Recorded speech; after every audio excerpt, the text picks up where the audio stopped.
You know this junkie loves color, and I hope you do too. Today, we're going to beautify your charts with custom color selections. Select the chart you want to take from drab default to cool custom, then open the customization tools.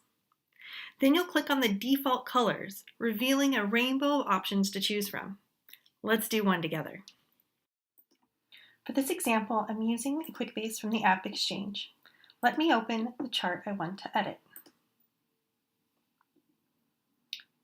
Here on the task status chart, I want to change the not started status from blue to gray and the issue status from orange to red.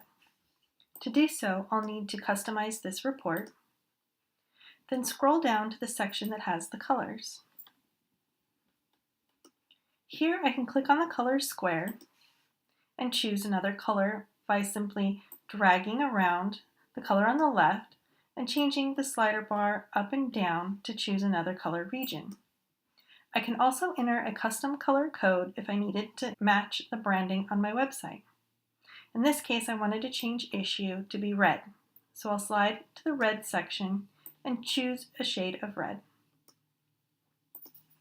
I also wanted to change not started to be gray.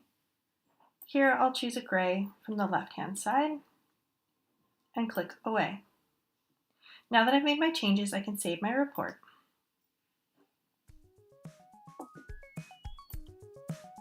Now you can see my not started section is in gray and my issues section is in red.